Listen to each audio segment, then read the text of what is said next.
মাননীয় সংসদ সদস্য জনাব হাফিজ উদ্দিন আহমদ বীর বিক্রমকে স্পিকার পদে নির্বাচিত হয়েছে বলে ঘোষণা করা যেতে পারে, কিন্তু কার্যপ্রণালী বিধির ৮ বিধিতে স্পিকার পদে নির্বাচন সম্পর্কিত প্রস্তাব ভোটে দেওয়ার বিধান থাকায় আমি প্রস্তাবটি সংসদের সামনে পেশ করছি। যারা এই প্রস্তাবের পক্ষে আছেন তারা হা বলুন। জনাব হাফিজ উদ্দিন আহমেদ বীর বিক্রম, তিনি ১১৭ ভোলা ৩-এর সংসদ সদস্য।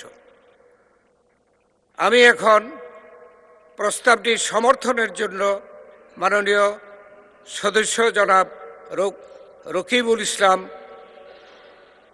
১০১ খুলনা ৩-কে আহ্বান জানাচ্ছি।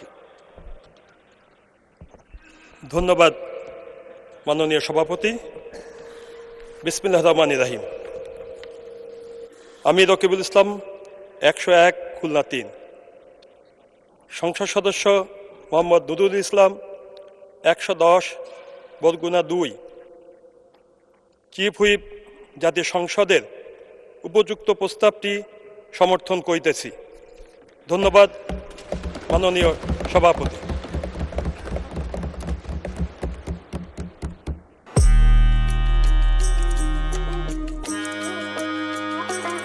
সম্মানিত সংসদ সদস্যবৃন্দ, স্পিকার পদে নির্বাচনের জন্য মাত্র একটি মনোনয়ন পাওয়া গেছে। এ অবস্থায় মাননীয় সংসদ সদস্য জনাব হাফিজ উদ্দিন আহমদ বীর বিক্রমকে স্পিকার পদে নির্বাচিত হয়েছে বলে ঘোষণা করা যেতে পারে, কিন্তু কার্যপ্রণালী বিধির ৮ বিধিতে স্পিকার পদে নির্বাচন সম্পর্কিত প্রস্তাব ভোটে দেওয়ার বিধান থাকায় আমি প্রস্তাবটি সংসদের সামনে পেশ করছি। সংসদের সামনে প্রশ্ন হচ্ছে, নির্বাচনী এলাকা ১১৭ ভোলা ৩ থেকে নির্বাচিত মাননীয় সংসদ সদস্য জনাব বিক্রমকে বাংলাদেশ জাতীয় সংসদের স্পিকার পদে নির্বাচিত করা হোক। যারা এই প্রস্তাবের পক্ষে আছেন তারা হা বলুন। যারা এই প্রস্তাবের বিপক্ষে আছেন তারা না বলুন।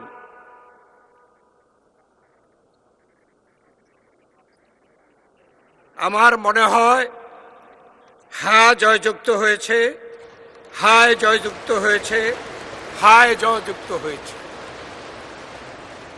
অতএব মাননীয় সংসদ সদস্য জনাব হাফিজ উদ্দিন আহমদ বীর বিক্রম সর্বসম্মতিক্রমে ও বিনা প্রতিদ্বন্দ্বিতায় বাংলাদেশ জাতীয় সংসদের স্পিকার নির্বাচিত হলেন।